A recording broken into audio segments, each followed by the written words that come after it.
Hello again, friends. Mad Laughter at Laughter Mad here with my channel, What Else You Got? Where we enjoy or not enjoy your favorite comedian comedy bits and then ask, well, what else you got?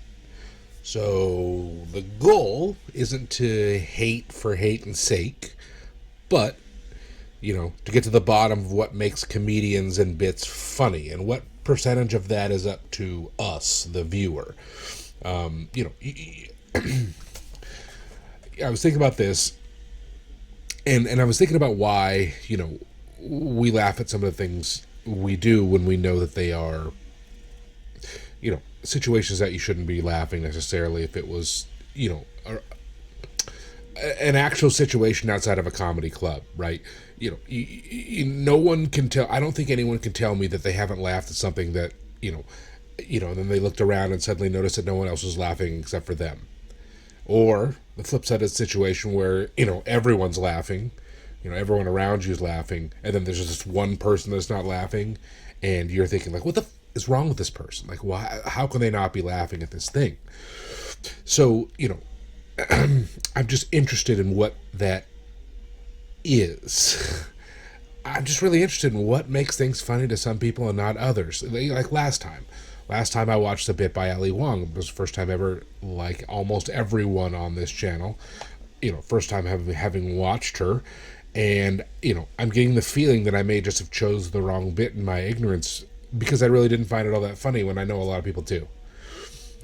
But, also maybe I have an identification problem as well on my end. So, that being said, keep sending me clips. That Ali Wong one wasn't one that, really hit it out of the park with me particularly, but if you have other Ali Wong bits, send them my way, as any other female comedians and any comedians from other countries.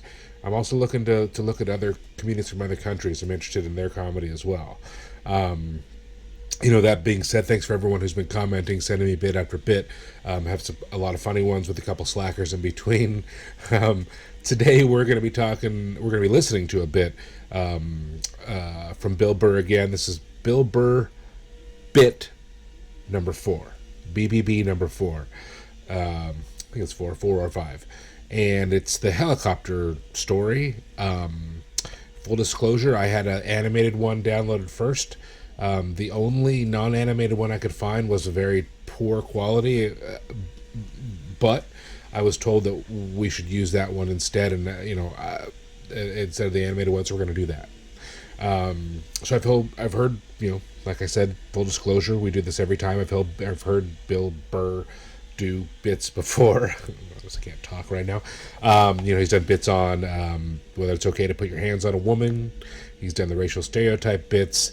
This may be one of the first ones that I've listened to this sort of off trope for him, unless he's woven that into the helicopter story. But so I'm looking really forward to hearing what this is. I think with that Joey Diaz story, I think I've decided I really like stories. So here we go.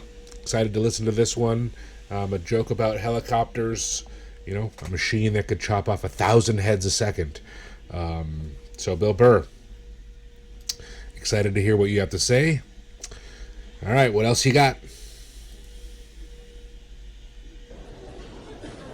I saw this story down in Orange County, right?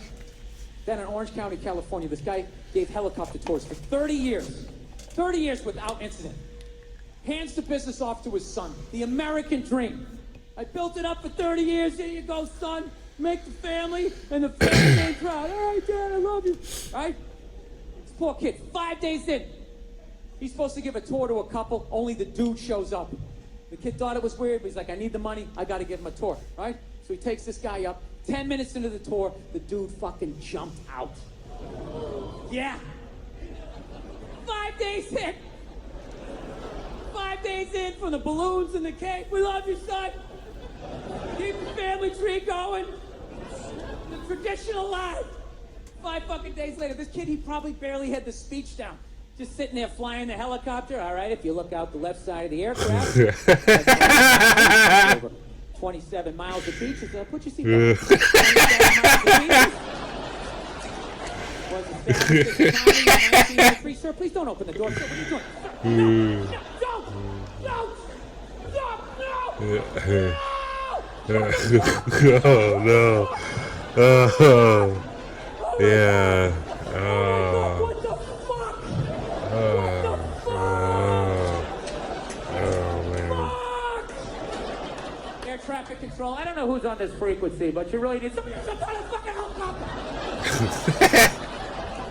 5 days in.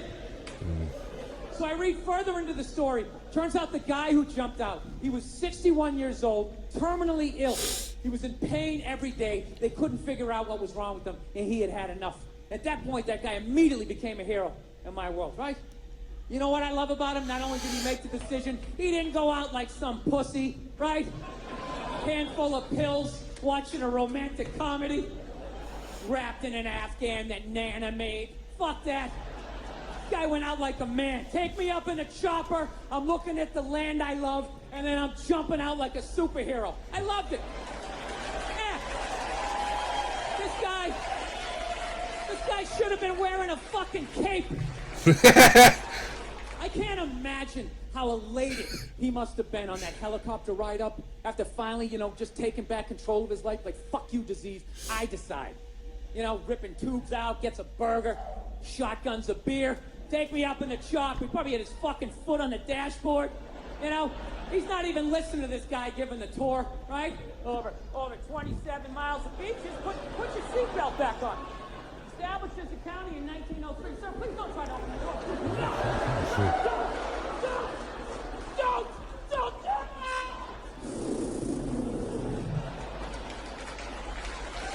Incredible. But here's the thing. I left out one small thing. There is one small thing. The guy fucking lived. Yeah. Yeah, they were out over the ocean, 500 feet up. You'd think that would be enough. So I'm thinking he must have gone in like Greg Louganis, like no splash, just But witnesses said it looked like a dummy was falling out of the air. So that sounds like a hell of an impact. I think he accidentally did the most epic 500-foot belly flop in the history of jumping out of a helicopter. How do you live? I guess you can live. That's true, yeah. Oh, no. I love this guy. I just feel bad for him. Yeah, I feel bad for him. Down, he's got to be thinking 3 more seconds of pain. Yeah. 3 more seconds. Wow. A lot more pain, yeah. Oh, man. Oh, my God, this is worse. This is way worse. It has a happy ending, though. He later died at the hospital. That's right. So here's to him. God bless him. Did he really? The ball someday.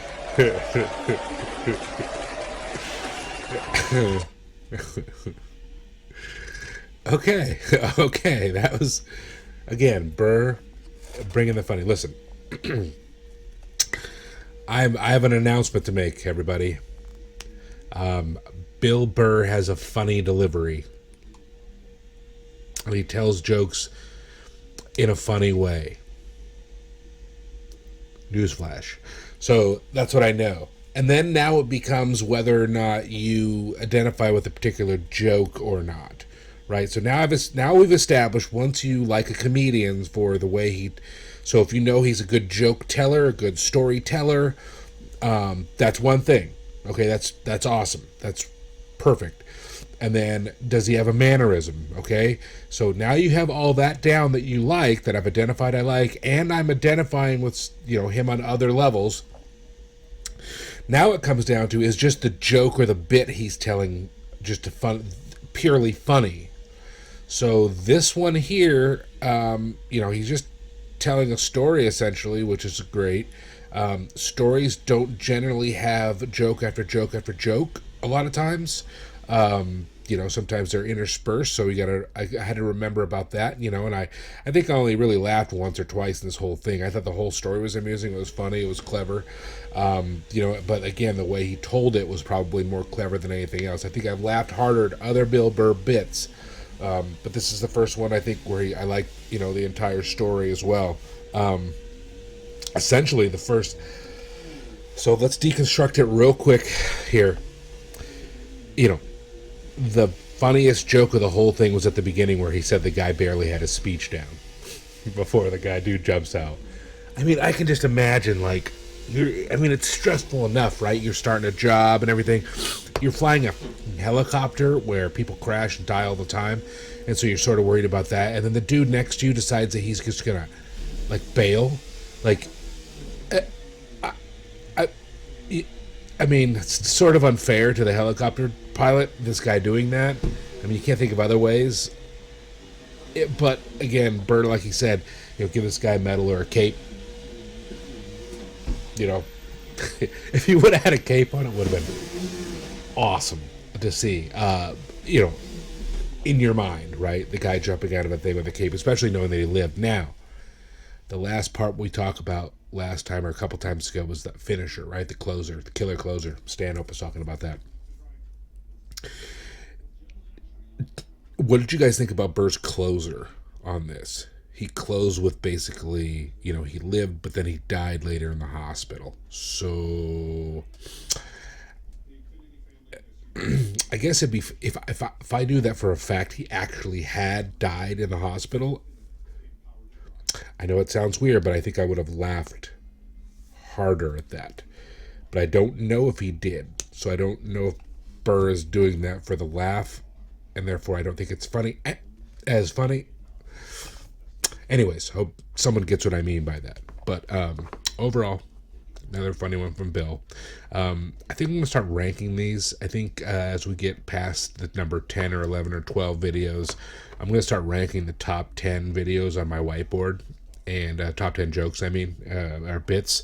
And we can see if you guys agree or not. I'm also put it in the description underneath the video itself. So thanks again, guys. This was an awesome suggestion. I've got a bunch of other suggestions from you all. I'm going to be trying to knock them out in the next few days.